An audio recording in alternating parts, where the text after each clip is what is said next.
America బలగాలు సిరియాపై విరుచుకుపడుతున్నాయి. Air force దాడుల్లో 37 మందిని హతమార్చినట్లు ప్రకటించింది యునైటెడ్ స్టేట్స్. అల్ ఖైదా అనుబంధ ఉగ్రవాద సంస్థ హుర్రాస్ అల్ దీన్ టార్గెట్గా అమెరికా దాడులకు దిగింది.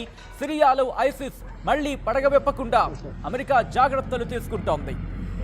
లెబనాన్లో హెజ్బుల్లా స్థావరాలపై ఇజ్రాయెల్ భీకర దాడులకు సంబంధించి చర్చ జరుగుతున్న సంగతి ఇంకా మర్చిపోకముందే హెజ్బుల్లా చీఫ్ నస్రుల్లా కూడా మృతి చెందిన సందర్భాన్ని ఇంకా మర్చిపోకముందే పశ్చిమాసియాలో మరింత ఉద్రిక్త పరిస్థితులు నెలకొన్నాయి. ఇలాంటి యుద్ధ పరిస్థితుల్లో సిరియాలో అమెరికా బలగాలు విరుచుకుపడుతున్నాయి. 37 మంది ఉగ్రవాదులని వైమానిక దాడులు హతమార్చామని అమెరికా ప్రకటించింది. అయితే వీళ్ళందరూ కూడా ఇస్లామిక్ స్టేట్ గ్రూప్ అల్ ఖైదా ఉగ్ర సంస్థలతో సంబంధం ఉన్నారని పేర్కొంటోంది యుఎస్. అలాగే మృతుల్లో 2 కీలక నేతలు కూడా ఉన్నట్లు తెలిపింది అమెరికా. అల్ ఖైదా అనుబంధ హుర్రాస్ అల్ దీన్ గ్రూప్కు చెందిన ఓ సీనియర్ టెర్రరిస్ట్తో పాటు మరో 8 మందిని లక్ష్యంగా చేసుకుని వాయువ్య మధ్య సిరియా ప్రాంతాలపై 2 వేర్వేరు దాడులు చేసినట్లు అమెరికా పేర్కొంది. అమెరికాకు సంబంధించి యుఎస్ సెంట్రల్ కమాండ్ చెప్పుకొచ్చింది.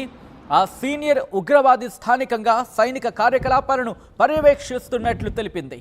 అలాగే అంతకుముందు సిరియాలో ఐసిస్ శిక్షణ స్థావరంపై కూడా వైమానిక దాడులు నిర్వహించామంటూ అందులో 28 మంది ముష్కరులను మట్టుబెట్టామని చెప్పుకొచ్చింది అమెరికా. తాజాగా సిరియాలో జరిగిన దాడులతో ఐసిస్ శక్తి సామర్థ్యాలు దెబ్బతిన్నట్లు అమెరికా చెప్పుకొచ్చింది. తమ ప్రయోజనాలకు విఘాతం కలిగించేవారిని, మిత్ర దేశాలు భాగస్వాములకు వ్యతిరేకంగా కార్యకలాపాలు నిర్వహించేవారిని సహించబోమంటూ కూడా చెప్పుకొస్తోంది అమెరికా. గతంలో స్థానికంగా పెద్ద ఎత్తున తమ భూభాగాన్ని తమ ఆధీనంలోకి తీసుకుంది ఐసిస్ గ్రూప్. మళ్ళీ దాడులకు పాల్పడకుండా ఉండేందుకు సిరియాలో అమెరికా ప్రస్తుతం 900 మంది భద్రతా సిబ్బందిని అక్కడ మోహరించింది అమెరికా. ప్రస్తుతం దానికి సంబంధించిన బ్రేకింగ్ న్యూస్ చూస్తున్నారు. ఇటు పశ్చిమాసియాలో ఏం జరుగుతోంది? ఓ పక్క లెబనాన్కి సంబంధించి హెజ్బుల్లా, మరోవైపు గాజాకు సంబంధించి హమాస్, యెమెన్కి సంబంధించి హౌతీ రెబల్స్, ఇక ఇరాన్కి సంబంధించి ఇండైరెక్ట్గా యుద్ధంలో ఉంది అనుకున్న చర్చ జరుగుతున్న నేపథ్యంలో ఇజ్రాయెల్కి సంబంధించి ఒక పక్క దాడులు చేస్తోంది ఈ 3 ప్రాంతాలకు సంబంధించి. ఈ నేపథ్యంలో ఇక్కడ సిరియా మీద దాడికి దిగింది అమెరికా. ఇదొక షాకింగ్ న్యూస్ అని చెప్పుకోవాలి. అమెరికా నేరుగా యుద్ధంలోకి దిగిందా అనే అంశానికి సంబంధించి ఇప్పుడు చర్చ జోరందుకుంది. సీన్లోకి అమెరికా ఎంటర్ అవ్వడం అది ఇలాంటి తరుణంలో ఎందుకని ఉంటుందంటూ కూడా ఇప్పుడు విశ్వవ్యాప్తంగా చర్చ జోరందుకుంటోంది. అంటే అమెరికా ఇప్పుడు ఇజ్రాయెల్కి మద్దతుగా వెళ్ళబోతోందా? కానీ కథ వేరు కదా అనే చర్చ కూడా ఇప్పుడు నడుస్తోంది. ఒకవేళ అమెరికా కనుక సీన్లోకి దిగి ఇజ్రాయెల్కి కూడా తోడుగా వెళితే పరిస్థితులు మారిపోయే అవకాశం ఉంది. కానీ ఇక్కడ మాట వినిపిస్తోంది. అమెరికా ఇజ్రాయెల్కి సంబంధించి శాంతి మంత్రం జపిస్తున్న సందర్భాన్ని కూడా చూసాం. హమాస్తో చర్చల నేపథ్యంలో కీలకంగా వ్యవహరించింది ఆంటనీ బ్లింకన్. ఇలాంటి వాళ్ళందరూ కూడా వచ్చారు, మాట్లాడారు, శాంతి చర్చలు జరిపారు. హమాస్కి సంబంధించిన నేతలతో మాట్లాడారు, అలాగే ఇజ్రాయెల్కి సంబంధించిన కీలక నేతలతో మాట్లాడారు. కానీ ఎక్కడ కూడా శాంతి చర్చలు అనేవి ఆ కొలిక్కి రాలేదు. అవి ఎలా పక్కన పడిపోయాయనే చెప్పుకోవాలి. ఇటువంటి నేపథ్యంలో ఇప్పుడు సిరియా మీద అమెరికా దాడికి దిగడం, సిరియాకు సంబంధించి ఎటువంటి ఈక్వేషన్స్ మారబోతున్నాయి, ఇప్పుడు సిరియాకి ఎవరు దన్నుగా నిలుస్తారు అనే అంశానికి సంబంధించి మాత్రం ఇప్పుడు క్వశ్చన్స్ రైజ్ అవుతున్నాయి. ఒకవేళ ఇక్కడ సిరియాకు దన్నుగా కనుక వెళితే ఆయా దేశాలకు సంబంధించి ఎటువంటి పరిణామాలు ఎదుర్కోవాల్సి ఉంటుంది. అట్ ద సేమ్ టైం అప్పుడు అమెరికా నేరుగా ఆ దేశాల మీద కూడా ఇంపాక్ట్ చూపిస్తుందా, ఆ దేశాల మీద కూడా రంగంలోకి దిగుతుందా? ఒకవేళ ఇప్పుడు ఇజ్రాయెల్కి సంబంధించి మాట్లాడుకుంటున్న తరుణంలో ఇటు సిరియాలో కూడా పేజర్ అటాక్స్ జరిగాయంటూ డిస్కషన్స్ జోరందుకుంటున్న తరుణంలో ఏం జరగబోతోంది? సిరియాలో పేజర్ అటాక్స్కి సంబంధించి కూడా చర్చలు జోరందుకుంటున్నాయి. సిరియాలో కూడా దాడులు జరిగాయన్నది ఇక్కడ ప్రధానంగా చర్చకు వస్తున్న పరిస్థితి. అమెరికా ఇప్పుడు నేరుగా కాకుండా ఇరాన్ పాత్ర ఇప్పుడు అమెరికా పోషిస్తోందా? ఇజ్రాయెల్, హమాస్, లెబనాన్, హౌతీ రెబల్స్కి జరుగుతున్న దాడుల నేపథ్యంలో ఒక్కసారి ఆ డాట్స్ని కనెక్ట్ చేసే ప్రయత్నం చేద్దాం. ఒకసారి ఏమైంటుంది, ఎక్కడా కూడా ఆర్టీవీ వీటిని కన్ఫర్మ్ చేయట్లేదు. ఒక్కసారి డాట్స్ని మీ ముందు వచ్చే ప్రయత్నం మాత్రమే చేస్తుంది. ఒక్కసారి మీరు కూడా ఊహించి కామెంట్ చేసే ప్రయత్నం చేయండి. ఎందుకంటే పేజర్ అటాక్స్ మీరు కూడా వినే ఉంటారు. ఈ పేజర్ అటాక్స్కి సంబంధించి సిరియాలో కూడా జరిగాయి అని కొన్ని వార్తా కథనాలు కావచ్చు, సోషల్ మీడియాలో విస్తృతంగా ఈ అంశానికి సంబంధించి చర్చ జరిగింది. సో ఇటువంటి తరుణంలో ఇప్పుడు సిరియా మీద అమెరికా దాడికి దిగింది. అంటే ఇటువంటి సినారీలో అయితే ఇక్కడ ఆల్ ఖైదాకు సంబంధించి అంటూ కూడా ఆ డిస్కషన్స్ చూడందుకుంటున్నాయి. ఉగ్రవాదులని హతమార్చామంటూ కూడా చెప్పుకొస్తోంది అమెరికా.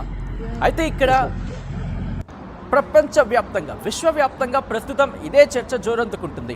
ఒకరు కాదు, ఇద్దరు కాదు, ఏకంగా 900 మంది భద్రతా సిబ్బందిని సిరియాలకు సంబంధించి అక్కడ మోహరించింది, అంటే ఆ భూభాగాలకు సంబంధించి. సో అటువంటి తరుణంలో ఇప్పుడు అమెరికా అడుగులు సిరియా మీదకు ఎందుకు వెళ్ళాయి? మరీ ముఖ్యంగా పశ్చిమాసియాలో ఇప్పుడు ఉద్రిక్త వాతావరణానికి దారితీస్తున్న నేపథ్యంలో ఓ పక్క పచ్చగడ్డేస్తే భగ్గుమన్నట్టు, అవును పచ్చగడ్డేస్తే పచ్చగడ్డి కూడా పూర్తిగా వేయకుండానే మాటలతోనే భగ్గుమంటున్నారు రెండు కూడా. ఇన్ఫ్యాక్ట్ రెండు కాదు కానీ 3 దేశాలు, ఇటు ఇరాన్, ఇజ్రాయెల్, లెబనాన్, యెమెన్కి సంబంధించి కూడా పూర్తిగా లేకపోయినట్టుగా హౌతీ రెబెల్స్కి సంబంధించి. ఇక్కడ పూర్తిగా లెబనాన్ కూడా అనడానికి లేదు, అక్కడ హెజ్బుల్లా అంటూ కూడా చెబుతున్న సందర్భం. సో అక్కడ బీరుట్కి సంబంధించి అటువైపు వెళ్ళిపోండి, ఉత్తర లెబనాన్కి సంబంధించి అటువైపు వెళ్ళిపోండి అంటూ కూడా చెబుతున్న పరిస్థితి మనం చూడొచ్చు. ఇప్పుడు ఇటువంటి సినారియోలో సిరియా మీద అమెరికా దాడిని ఎలా చూడాలి? ఎందుకు అమెరికా ఈ టైంలో ఉగ్రవాదుల మీద దాడి అంటూ కూడా ఎందుకు ఇప్పుడే దాడి చేయాల్సి వచ్చింది? అంత ఎమర్జెన్సీ సిచ్యువేషన్ అక్కడ ఏముంది అనే చర్చ జోడందుకుంటుంది. కానీ ఇక్కడ అమెరికా మాత్రం ఒకటే చెబుతోంది. ఆల్ ఖైదా అనుబంధ హుర్రాస్ అల్ దీన్ గ్రూప్కు చెందిన ఓ సీనియర్ ఉగ్రవాదితో పాటు మరో 8 మందిని లక్ష్యంగా చేసుకుని వాయువ్య మధ్య సిరియా ప్రాంతాలపై 2 వేరువేరు దాడులు చేసినట్టు చెప్పుకొచ్చింది. ఇది యుఎస్ సెంట్రల్ కమాండ్ చెబుతోంది. ఆ సీనియర్ ఉగ్రవాది స్థానికంగా సైనిక కార్యకలాపాలను పర్యవేక్షిస్తున్నట్లు చెప్పుకొచ్చింది. అలాగే దానికి ముందు సిరియాలో ఐసిస్ శిక్షణా స్థావరంపై కూడా వైమానిక దాడులు నిర్వహించాము, అందులో 28 మంది ముష్కరులను మట్టుబెట్టామంటూ కూడా చెప్పుకొచ్చింది. సో ఇక్కడ ఏమంటోందంటే ఇక్కడిక సిరియాలో తాజాగా జరిగిన దాడులతో ఐసిస్ శక్తి సామర్థ్యాలు దెబ్బతిన్నాయి అంటూ కూడా అమెరికా చెప్పుకొస్తోంది. అంటే ఒకటే అంటోంది ఇక్కడ అగ్రరాజ్యం తమ ప్రయోజనాలకు ఎవ్వరు విఘాతం కల్పించిన మిత్రదేశాలు భాగస్వాములకు వ్యతిరేకంగా కార్యకలాపాలు నిర్వహించే వారిని బహుశా మిత్రదేశాలంటే ఇక్కడ ఇజ్రాయెల్కి సంబంధించి బహుశా ప్రస్తావిస్తోందా? Biggest question mark. ఎక్కడ దీని కన్ఫర్మేషన్ అనట్లే, కానీ ఇక్కడ ఆ డౌట్ మాత్రం కొడుతుంది. భాగస్వాములకు సంబంధించి అంటోంది. అంటే ఇజ్రాయెల్ విషయాన్ని చెప్పకనే చెబుతోందా? అటు ఇరాన్ మద్దతు అంటూ కూడా అటువంటి వ్యాఖ్యలు కావచ్చినటువంటి సిచ్యువేషన్స్ కనిపిస్తున్న నేపథ్యంలో ఇప్పుడు ఇజ్రాయెల్కి మేము తోడుగా ఉన్నామనే సంకేతాలని అమెరికా పంపించే ప్రయత్నం చేస్తుందా? వాటిని బలంగా పంపించే ప్రయత్నం చేస్తుందా? అందుకు సిరియానే ఎంచుకుందా? చాలా డౌట్స్ అయితే మాత్రం ఇక్కడ కనిపిస్తున్నాయి. సో ఇటువంటి నేపథ్యంలో ఇప్పుడు లెబనాన్ ఇటువంటి సిచ్యువేషన్ కనిపిస్తోంది. యుద్ధ వాతావరణం కమ్ముకుంది.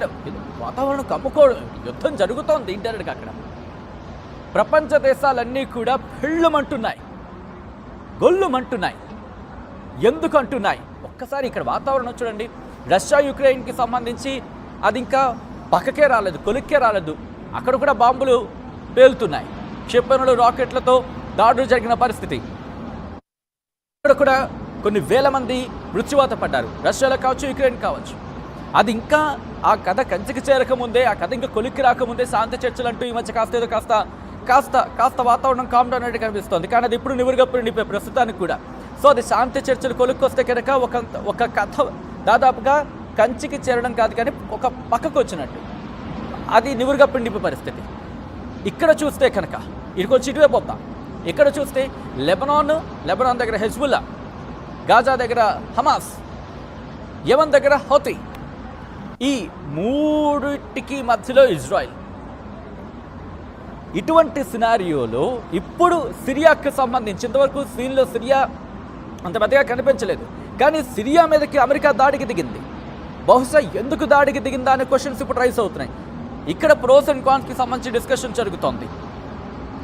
హెజ్బుల్లాకి మద్దతుగా ఇరాన్ కావచ్చు, మరికొన్ని దేశాలు మాట్లాడుతున్నాయని వినిపిస్తున్న తరుణంలో మరికొన్ని దేశాలు కూడా మద్దతుగా వెళ్ళబోతున్నాయనే స్టేట్మెంట్స్ ఇక్కడ అంటే కాస్త ప్రచారం జరుగుతున్న పరిస్థితుల్లో ఇప్పుడు సిరియా మీద అమెరికా దాడిని ఎలా చూడాలి, ఎలా చూడొచ్చు?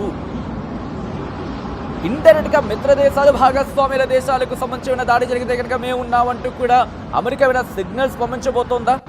ఎందుకంటే రిమెంబర్, ఇక్కడ ఒక మాట నేను మళ్ళీ ప్రస్తావించాలనుకుంటున్నా. ఇజ్రాయెల్కి సంబంధించి హెజ్బుల్లా దాడి, ఈ ఇజ్రాయెల్కి హెజ్బుల్లా అంటే లెబనాన్కి సంబంధించి హెజ్బుల్లాకి మధ్య దాడులు జరుగుతున్న తరుణంలో ఇటు అమెరికా, ఫ్రాన్స్ లాంటి దేశాలు వచ్చి మాట్లాడే ప్రయత్నం చేశాయి, కానీ ఎక్కడ ఇజ్రాయెల్ తగ్గటం లేదు. ఇక ఇజ్రాయెల్కి మద్దతు ఇవ్వాలని అనుకుంటోందా? నేరుగా యుద్ధాన్ని కొంచెం సపోర్టివ్గా అమెరికా ముందుకు తీసుకువెళ్ళాలనుకుంటోందా? ఇవన్నీ కూడా క్వశ్చన్ మార్క్సే. ఎందుకంటే రిలేషన్స్కి సంబంధించి ఒక దేశం ఇంకో దేశానికి సంబంధించి ఆ రిలేషన్స్ ఉంటాయి. ఆ రిలేషన్ ఎప్పుడు కాపాడుకుంటూ ఉంటాయి మిత్ర దేశాలకు సంబంధించి.